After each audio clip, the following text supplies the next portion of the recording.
किसी लाइन के parallel line की इक्वेशन और किसी लाइन पर परपेंडिकुलर लाइन की इक्वेशन कैसे निकालते हैं। अब 2-3 नियम 4 नियम और बचे हैं, फिर सब खत्म है। वैसे भी जितना पीछे बताया सब तो यूज नहीं होता रास्ते में। देखो तो किसी लाइन के पैरेलल लाइन के, जैसे मान लो किसी लाइन की इक्वेशन दिया है 3s + 4y + 7 = 9 या 7 = 0, ये लाइन के पैरेलल लाइन की इक्वेशन निकालो, या कि इस लाइन पर परपेंडिकुलर लाइन की इक्वेशन निकालो। किसी लाइन की इक्वेशन दिया, अब कहा जाए कि उस लाइन के पैरेलल लाइन की इक्वेशन निकालिए और उस लाइन पर परपेंडिकुलर लाइन की इक्वेशन निकालिए, तो कैसे निकालो, ठीक है, ये हम बताने वाले हैं। किसी लाइन की पैरेलल लाइन की इक्वेशन और किसी लाइन पर परपेंडिकुलर लाइन की इक्वेशन। अब जैसे मान लो ये लाइन की इक्वेशन दिया as + by जनरल इक्वेशन। अब इस लाइन की पैरेलल लाइन की इक्वेशन क्या होगा, जो s1/1 से होकर जाती है। फिर इस लाइन ax + by + c = 0 है, तो इस लाइन पर परपेंडिकुलर लाइन की इक्वेशन क्या होगा, ठीक है, जो s1/1 से होकर जाती है, ठीक है, s1/1 से होकर जाती है, ठीक है। अब यहाँ पे क्या है, एक स्ट्रेट लाइन है और एक स्ट्रेट लाइन पर ओरिजिन पॉइंट से ड्रा किया गया परपेंडिकुलर ON, ओरिजिन पॉइंट से लाइन पर ड्रा किया गया परपेंडिकुलर ON, और ON के द्वारा x एक्सिस के साथ बनाया गया एंगल थीटा या कि अल्फा है। तो इस लाइन की इक्वेशन होता है x cos alpha + y sin alpha = p, जबकि O से N तक की लेंथ p है, ठीक है। जैसे मान लो एक स्ट्रेट लाइन, अभी हम क्या बताए थे आपको, ये बताए थे कि लाइन है S एक्सिस को A और B पर काटती है, O से A तक की डिस्टेंस A है, ये O से B तक की डिस्टेंस B है। तो लाइन की equation S/A + y/b = 1 equation of line in intersect form कहलाता है, ठीक है। अब हम क्या बोल रहे हैं, लाइन इसी प्रकार की है पर ओरिजिन पॉइंट से इस पर परपेंडिकुलर ड्रा कर दिए, तो O से N तक की लेंथ p है, परपेंडिकुलर की लेंथ p है, और ये परपेंडिकुलर जो है x एक्सिस के साथ एंगल बनाता है अल्फा। तो इस लाइन के इक्वेशन होता है x cos alpha + y sin alpha = p, ठीक है। p क्या है जानते हो, ON, अल्फा तो जानते हो कि एंगल है। अब यहाँ पे मान लो एक लाइन का इक्वेशन ऐसे आ गया, x एक्सिस परपेंडिकुलर ON = यानी p की वैल्यू दिया है 3 और यहाँ पे दे दिया 45 डिग्री, तो लाइन की इक्वेशन क्या होगा, अल्फा की वैल्यू 45, तो s cos alpha + y sin alpha = क्या हो गया, p ना, तो s से लिख दो cos अल्फा की वैल्यू क्या है 45 और प्लस y sin अल्फा की वैल्यू क्या है 45 और p की वैल्यू 3, cos 45 की वैल्यू क्या है s × 1 और y × 1/√2 = 3, s + y अपॉन क्या होगा √2 = 3, s + y = क्या होगा 3√2। This is equation of line in general form. अब ये वाला लाइन कहलाएगा x/√2 और प्लस y/√2 = 3, तो equation of line in normal form कहलाएगा। किसको जानो, कैसे जानो कि कोई लाइन का इक्वेशन जनरल फॉर्म में है कि नॉर्मल फॉर्म में है। यहाँ पे देखो s का कोफिशिएंट क्या है 1/√3, y कोफिशिएंट क्या है 1/√3। जैसे हम कहते हैं कि ये लाइन को कहते हैं, इस लाइन को कहते हैं equation of line in normal form, इसको कहते हैं equation of line in intercept form, equation of line in slope intercept form, y = ms + c। ये क्या है स्लोप इंटरसेप्ट फॉर्म, ये इंटरसेप्ट फॉर्म, ये क्या है नॉर्मल फॉर्म, ठीक है। तो नॉर्मल फॉर्म में हम देखते क्या है, s का कोफिशिएंट क्या है cos अल्फा और y कोफिशिएंट क्या है sin अल्फा। s का जो कोफिशिएंट है उसका हम स्क्वायर करें तो cos स्क्वायर अल्फा हो गया, y का कोफिशिएंट उसका स्क्वायर करें तो क्या हुआ sin स्क्वायर अल्फा, तो इसकी वैल्यू क्या होती है 1 होती है। यदि s के कोफिशिएंट और y के कोफिशिएंट का स्क्वायर करके जोड़ें तो क्या आ जाए 1, तो समझ जाओ कि लाइन क्या है equation of line in normal form. तो देखो यहाँ पे यदि s का कोफिशिएंट यहाँ 1 है और y कोफिशिएंट 1 है, 1 का स्क्वायर करें 1 का स्क्वायर करें तो क्या होगा 1 + 1 तो 2 आएगा, तो 1 नहीं आएगा। तो equation of line in normal form ये नहीं है, लेकिन ये है, ठीक है। s का कोफिशिएंट क्या है 1/√2 अब y कोफिशिएंट क्या है 1/√2, तो 1/√2 का स्क्वायर करो और 1/√2 का स्क्वायर करो तो क्या आएगा 1/2 और 1/2, एलसीएम 2 तो 1 + 1 तो क्या आएगा 2/2 कट गया तो 1। ये क्या कहलाएगा equation of line in normal form, ये वाला कहलाएगा, ये वाला equation of line in normal form और ये equation of line in general form. यदि s बाई कोफिशिएंट के स्क्वायर का सम, s बाई की कोफिशिएंट के स्क्वायर का सम 1 के इक्वल नहीं आता तो क्या कहलाएगा equation of line in general form. यदि s बाई की कोफिशिएंट के स्क्वायर का सम 1 के इक्वल आता है तो equation of line in normal form कहलाएगा। समझ गए? तो लिखो थोड़ा सा नॉर्मल फॉर्म वाला पहले बताते हैं फिर बताते हैं परपेंडिकुलर पैरेलल।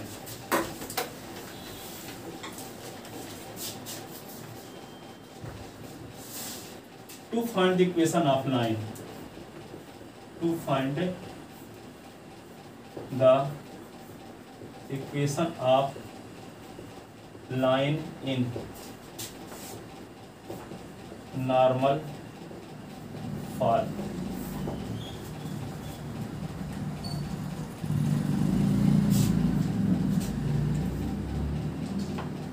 क्वेश्चन कैसे बनाए जा सकते, हेडिंग हो गई find the equation of line, equation of line in which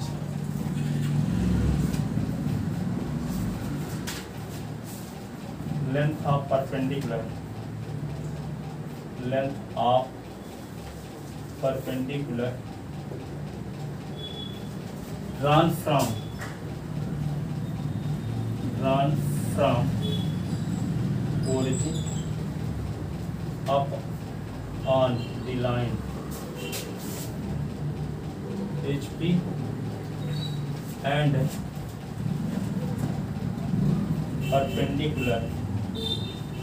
perpendicular makes angle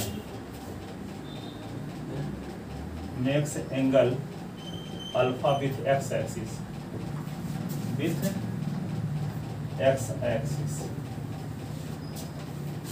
इसका डायग्राम ऐसे बना रहे, ओरिजिन पॉइंट से इसमें परपेंडिकुलर ON खींच दिए, ये P है, ये अल्फा है।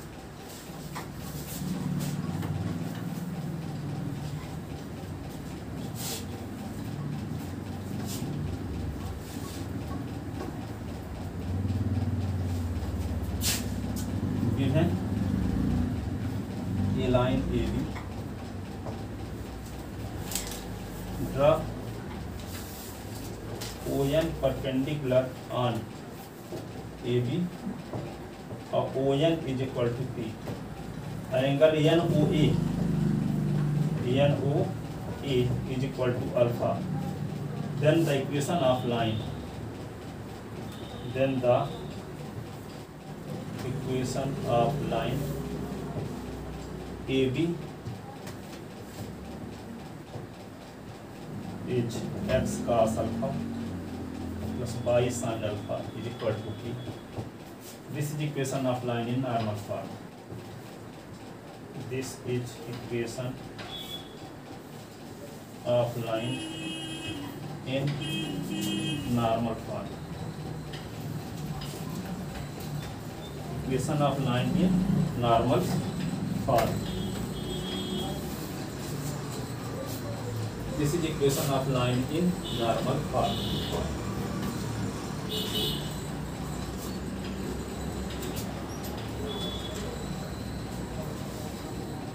ये कहाँ से पता है, एक सिंपल क्वेश्चन लेते हैं, ठीक है, क्वेश्चन लेते हैं, find the equation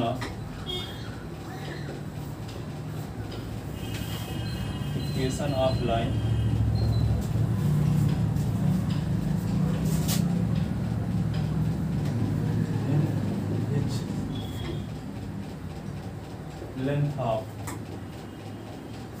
length of perpendicular drawn from origin is 3 unit and it perpendicular makes angle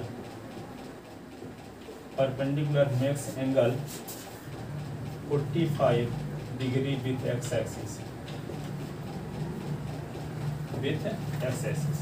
इसका डायग्राम ये बना है। यहाँ पे अल्फा की वैल्यू क्या दी गई 45 डिग्री और पी की वैल्यू 3 दी गई, ठीक है। अल्फा के साथ थीटा भी लिख सकते हो आप, ठीक है। एनसीईआरटी में थीटा लिखा, आरटी सर में अल्फा लिखा है तो हम अल्फा लिख दिए, उसमें आप थीटा लिख लेना, S cos of theta plus Y sine theta is equal to P.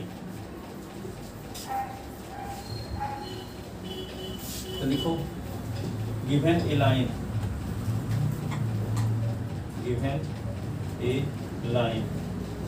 A B where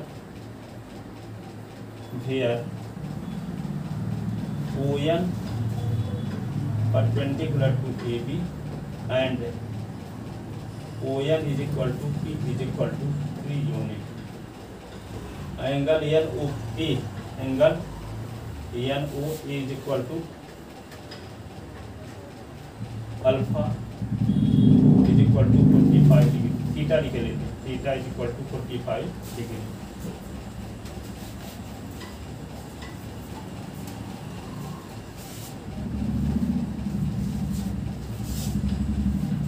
To find the equation of line AB. The equation of line AB क्या लिखेंगे, x cos theta plus y sin theta is equal to p। x cos theta की value क्या है 45 और y sin theta की value क्या है 45, p की वैल्यू क्या है 3। x into one by root y into one by root is equal to 3। यहाँ पे क्या होगा s/√3 और y/√2 s/√2 y/√2 is equal to 3. This is equation of line in normal form.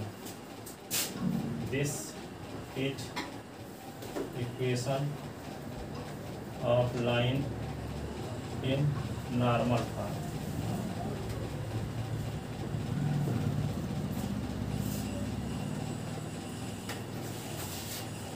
ठीक है।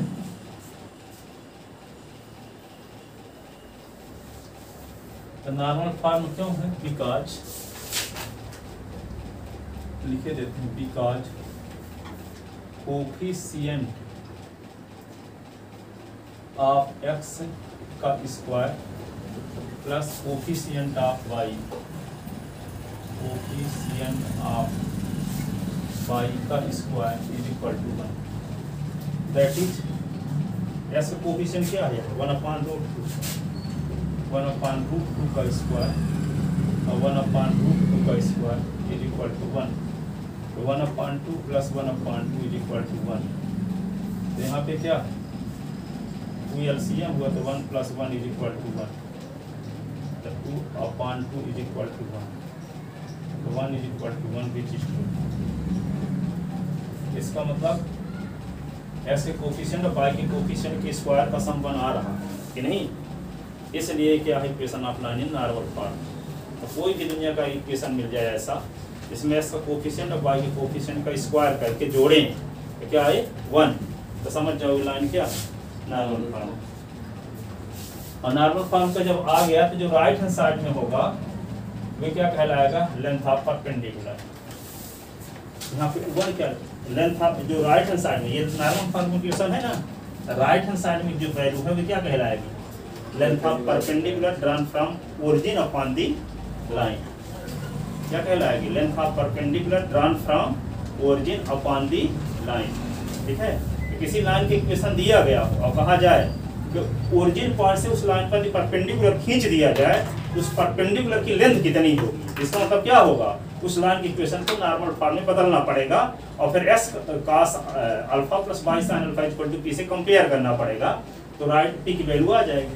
वही p क्या है, ओरिजिन पॉइंट से लाइन पर ड्रा किया गया परपेंडिकुलर, क्या कहलाएगा, ओरिजिन पॉइंट से लाइन पर ड्रा किया गया परपेंडिकुलर। ठीक है, जैसे एक सिंपल क्वेश्चन लेते हैं तो हो गया ना। अब इसको इस इक्वेशन के लिए एलसीएम लेके सॉल्व कर दिए तो जो आएगा वो equation of line in general form कहलाएगा। इक्वेशन इसको फर्स्ट लिखते हैं, तो लिखो for general form, for the equation of, for general form, for equation of line,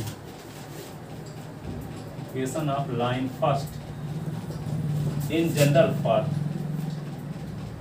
general form, तो क्या लिखोगे, x upon root 2 plus y upon root 2 is equal to 3। इसके एलसीएम आ गया रूट 2, तो क्या हुआ, s plus y is equal to 3, s plus y is equal to 3 root 2। ठीक है, तो this is equation line in, this is equation of line first in general form, this is equation of line first in general form. क्यों है general form, S का जो coefficient है Y के जो कोफिशिएंट है उसका स्क्वायर का करके जोड़ोगे तो 1 नहीं आएगा। देखो ऐसा कोफिशिएंट क्या है 1 और वाई कोफिशिएंट क्या है 1, तो 1 का स्क्वायर करें तो क्या आता है 2 आएगा, तो 2 1 के इक्वल नहीं। लिखे देते हैं ताकि कुछ समय तक याद रहे, बिकॉज कोफिशिएंट ऑफ x का स्क्वायर और कोफिशिएंट ऑफ y का square is not equal to 1, is not equal to 1।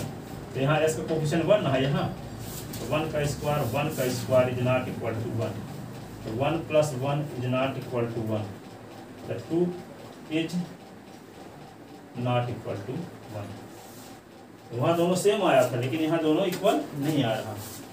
S of Y के कोफिशिएंट के स्क्वायर का सम करते हैं तो क्या आता है 2 आता है, जबकि आना क्या चाहिए 1। यदि 1 आ गया हो तो क्या कहलाता है नॉर्मल फॉर्म का इक्वेशन, और 1 नहीं आया तो क्या कहलाएगा जनरल फॉर्म का इक्वेशन। ठीक है ना।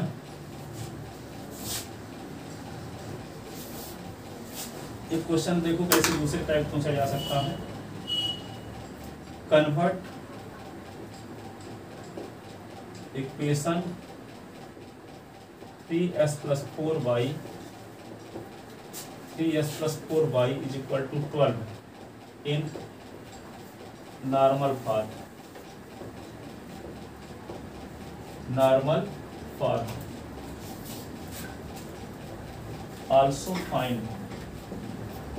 also find the length of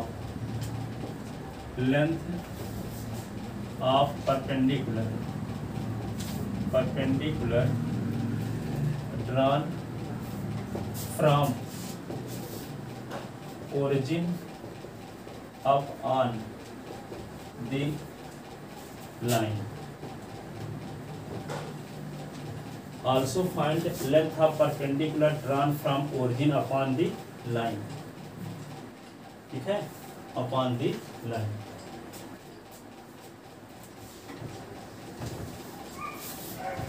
तो देखो given the equation of a straight line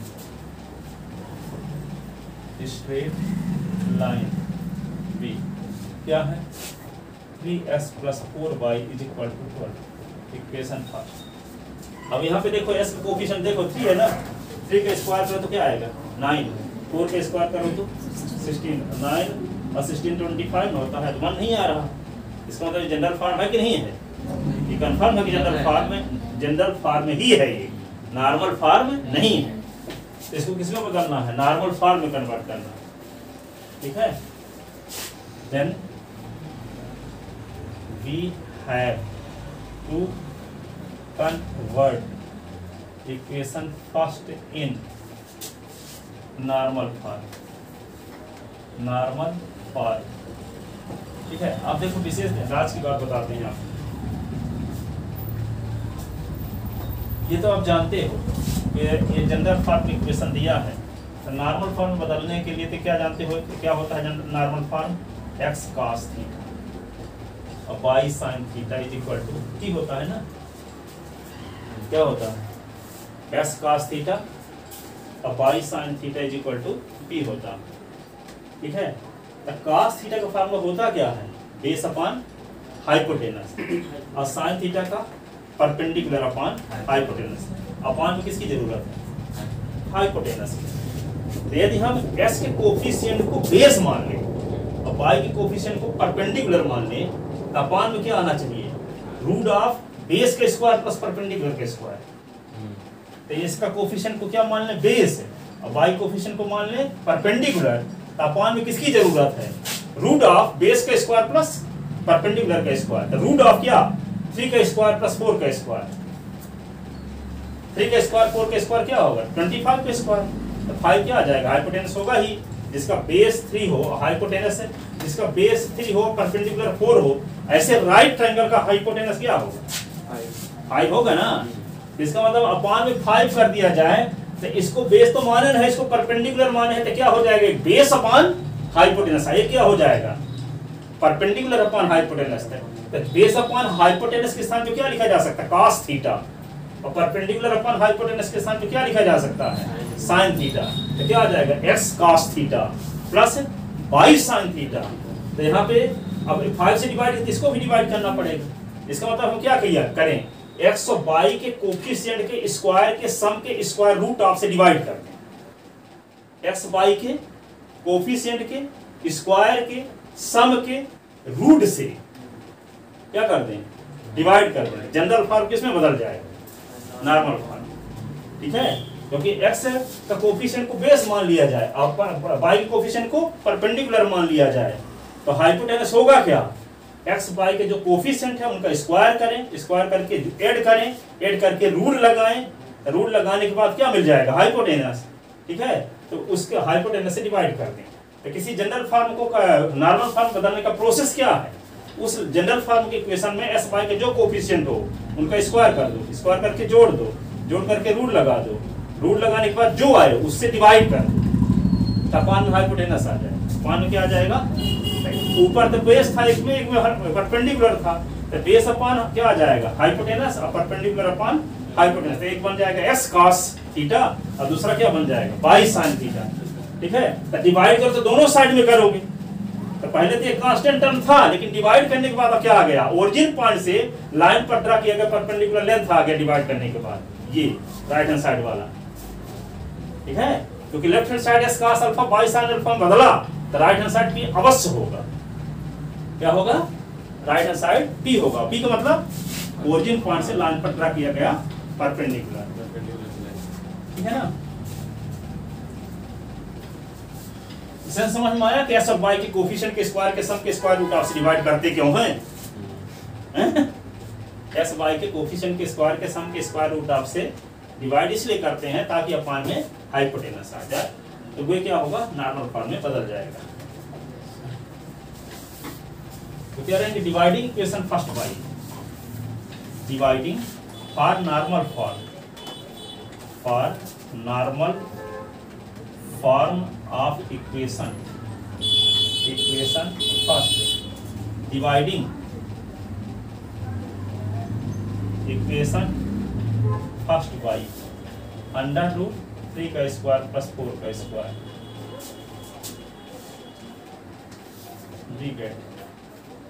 तो क्या होगा? 3 अपान अंडर रूट 3 का स्क्वायर, ये 4 का स्क्वायर, आई एक्स 4 अपान अंडर रूट 3 का स्क्वायर 4 का स्क्वायर, ये बाई। तो क्या होगा? 12 अपान अंडर रूट 3 का स्क्वायर 4 का स्क्वायर।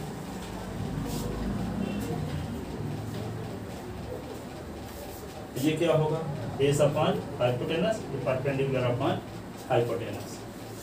ठीक है,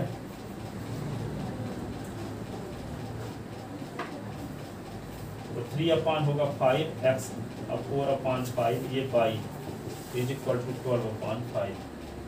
ये equation second. This is equation of line first in normal form. Line first का ये नॉर्मल फॉर्म इक्वेशन है। अब यहाँ देखो चाहे वैसे कोफिशिएंट कर दो, अब बाई को कोफिशिएंट पे स्क्वायर करके जोड़ दो, एक आएगा कि नहीं आएगा? एलसीएम आएगा 25, तो 9 और 16 25/25 बोले ना आएगा। This is equation of line first. This is equation of line first in normal form. ये लाइन फर्स्ट का normal form equation.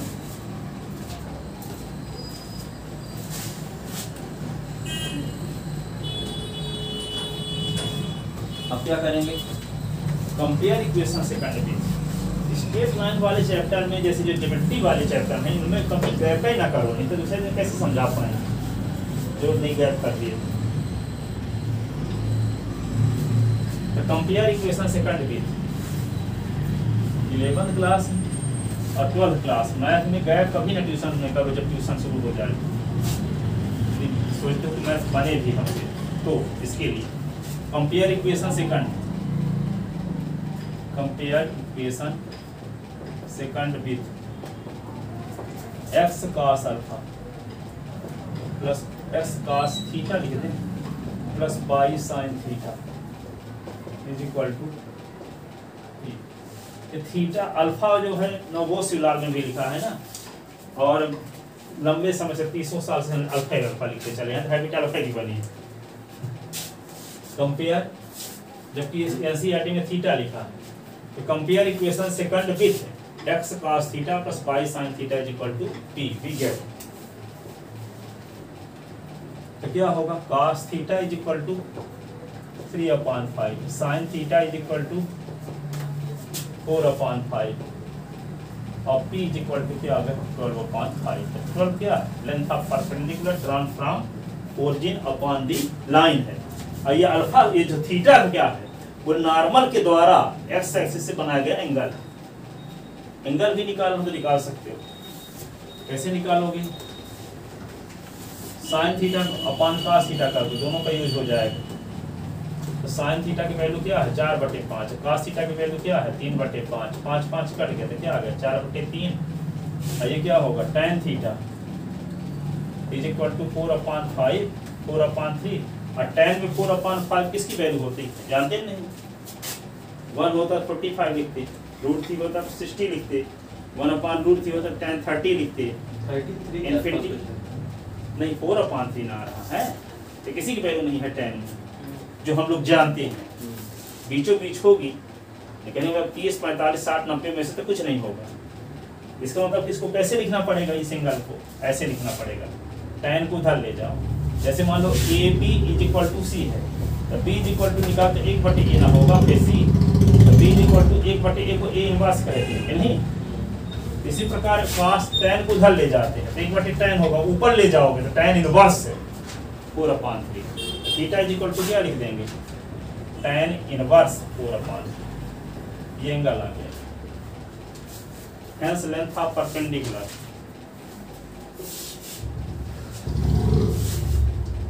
thus length of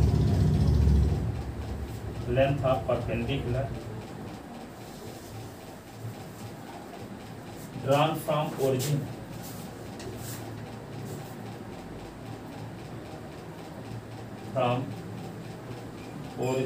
upon the line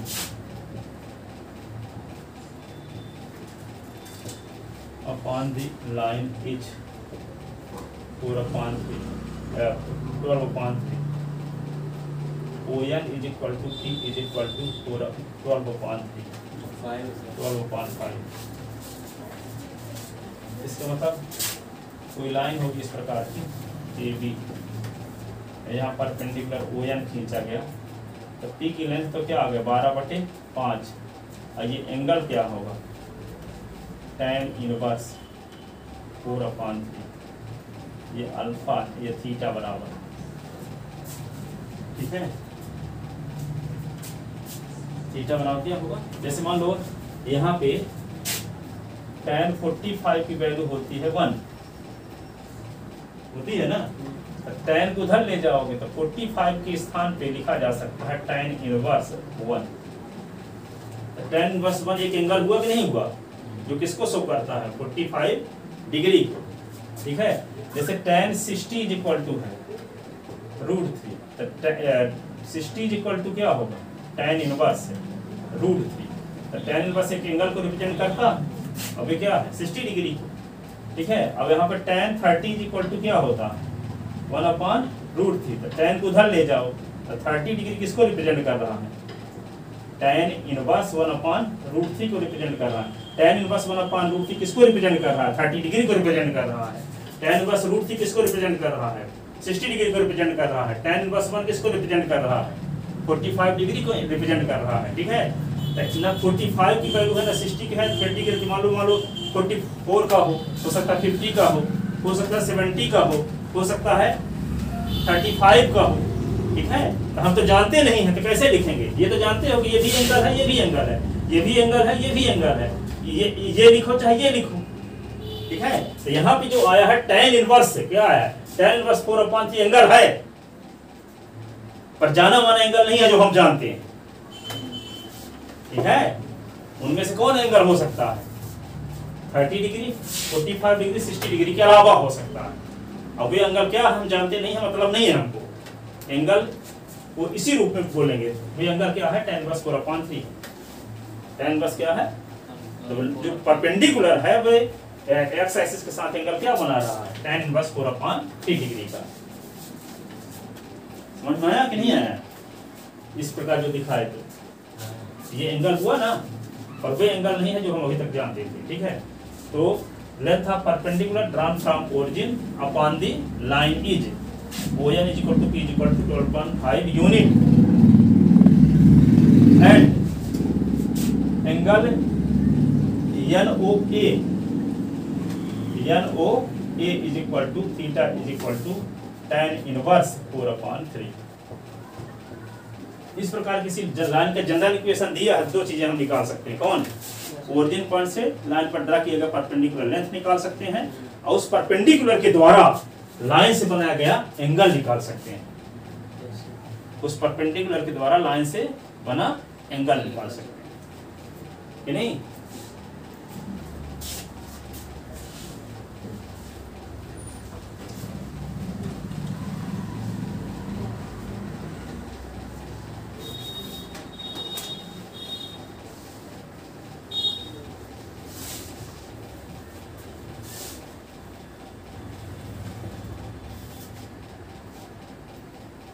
एक देखो reduce the equation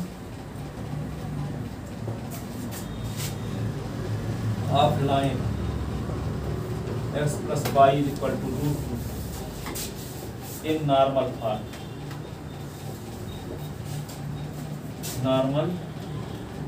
form also find length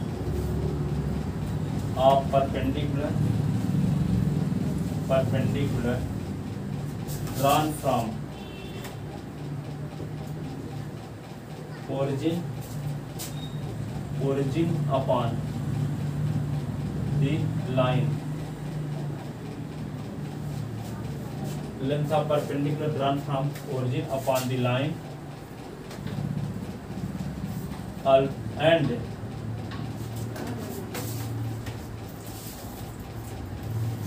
also find and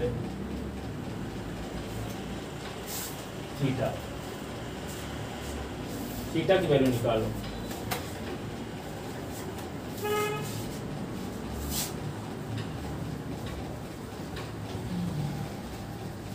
तो क्या करना पड़ेगा, given equation of line, given general equation of line,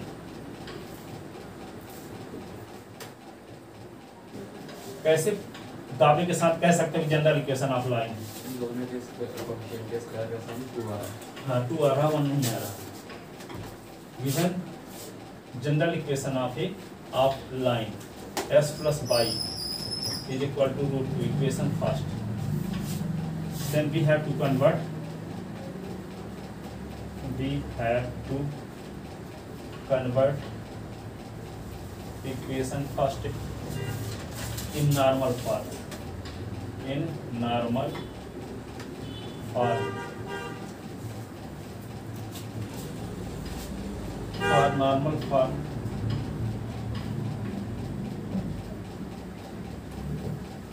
Dividing equation first by. Dividing equation first by under root 1 का square 1 का square भी गया। ठीक है, एस के पहले कुछ नहीं तो एक माना जाएगा तो 1 अपॉन अंडर रूट 1 का स्क्वायर 1 का square s 1 upon under root 1 का स्क्वायर 1 का स्क्वायर ये बाई और रूट 2 अपॉन अंडर रूट 1 का स्क्वायर 1 का स्क्वायर।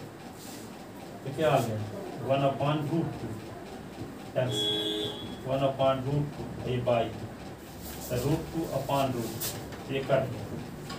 तो क्या आ गया 1 अपॉन रूट 2 एक्स और 1 upon root 2 by is equal to 1।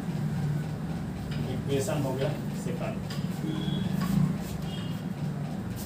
ठीक है, compare equation this is equation of line in normal form. इसका एलसीएम ना लेना, एलसीएम ले लोगे तो फिर से वही आ जाएगा। ठीक है, this is equation of line first in normal form. Normal form this is equation of line in normal form. और जब नॉर्मल फॉर्म का इक्वेशन है तो x cos theta plus Y sine theta is equal to alpha या p से compare कर सकते हैं इससे, तो आपको पी की वैल्यू मिल जाएगी और अल्फा की वैल्यू भी मिल जाएगी। तो for the value of p and theta, for the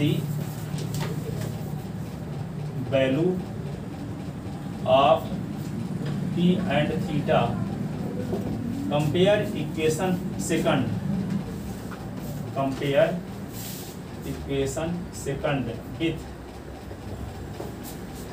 x cos theta plus Y sine theta is equal to p. We get, ठीक है, ये क्या होगा cos theta is equal to 1 upon root 2 और sine theta is equal to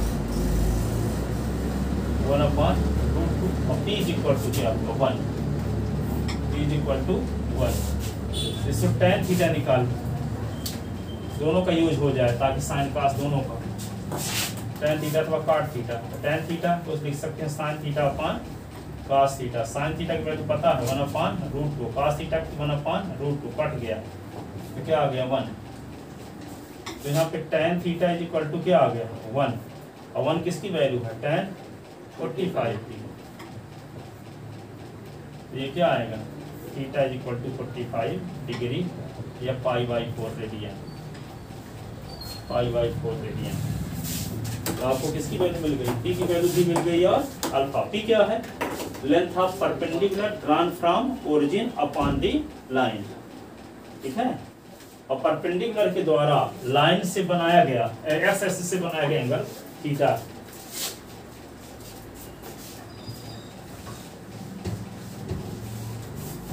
तो ये पूछेगा कि किसी ओरिजिन पॉइंट से लाइन पर ड्रा किएगा परपेंडिकुलर लेंथ निकालिए, भले नहीं कहता है कि इसको कन्वर्ट करो नॉर्मल फॉर्म में, तो क्या करना पड़ेगा आपको नॉर्मल फॉर्म में कन्वर्ट करने पड़ेगा। ठीक है, तो नॉर्मल फॉर्म में कन्वर्ट करने के बाद जो कांस्टेंट टर्म होता है वो पी है। कांस्टेंट टर्म जो होता है वो क्या कहलाएगा पी। ठीक है, तो कहेगा नहीं, मान लो कि कहता है कि ओरिजिन पॉइंट से लाइन पर ड्रा किएगा परपेंडिकुलर लेंथ निकालो, तो उसको नॉर्मल फॉर्म में बदल दो और जो कांस्टेंट टर्म रहेगा वो क्या होगा p. X cos theta plus Y sine theta equal to p से कंपेयर कर दो तो कांस्टेंट टर्म आ जाएगा। एस का कोफिशिएंट वाई का कोफिशिएंट क्या कहलाएगा, एस का कोफिशिएंट cos थीटा की वैल्यू कहलाएगी, वाई कोफिशिएंट साइन थीटा की वैल्यू कहलाएगी। ये आ गया। ठीक है,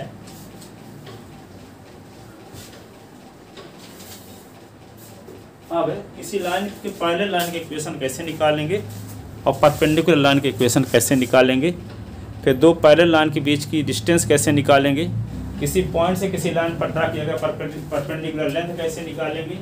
ठीक है, किसी पॉइंट से किसी पॉइंट का किसी लाइन पर इमेज कैसे निकालेंगे, इमेज। ठीक है, इसको लाइन को मान लो मिरर है, ये पॉइंट P है, तो P का इमेज कहाँ बनेगा? जितनी डिस्टेंस पर ये लाइन से ये होगा उतनी डिस्टेंस पर इसका इमेज भी होगा। ठीक है, तो ये सब कल बताएंगे, जाओ। ठीक है,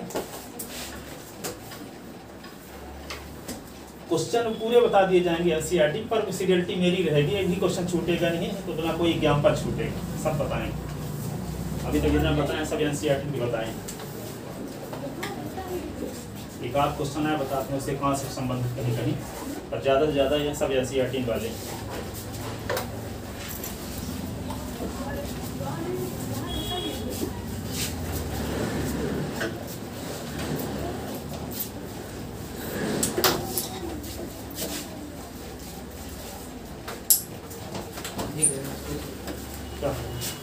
वो सर दूसरा ये था सर, जो IIT-JEE के एग्ज़ाम होते हैं उसमें मैथ का कोर्स तो वही रहता है जो आप पढ़ा रहे हैं, मतलब कोर्स वही रहता है, उसके एग्ज़ाम में सर हाई लेवल मैथ। किसका किसका एग्जाम? IIT का। हाँ, वो अभी क्वेश्चन पूरा डिटेल जानते रहोगे, हाँ क्वेश्चन 40% बन जाएंगे, उसके लिए और एक्स्ट्रा तैयारी करना पड़ेगा। ऐसा, और NDA में मतलब NCERT जितना पढ़ लूँगा तो आ जाएगा। हाँ, जैसे पढ़ाया जा रहा है कॉन्सेप्ट बेस पर, एनसीईआरटी खरीद लो, और एक शिवलाल नवबोध भी होनी चाहिए। हाँ सर, RD शर्मा चलेगा, शिवलाल नवबोध खरीद लो। शिवलाल रखी हुई है, उससे क्वेश्चन सॉल्व करता हूँ मैं, जो हाँ। पढ़ा देते हैं उससे। हाँ, उस संबंध में शिवलाल खरीद लो। ठीक। हाँ सर, तो RD शर्मा खरीद लूँ तो चलेगा ना, मतलब? हाँ शिवलाल तो खरीदे न हो, RD शर्मा भी खरीद सकते हो। ठीक है। फीस कब जमा करो? सर फीस में 4 तारीख तक मैं पक्का जमा कर दूँगा। हाँ, फिर 5 ना हो, है ना? हाँ सर पक्का। रोज कहना ना पड़े हमको। नहीं सर पक्का।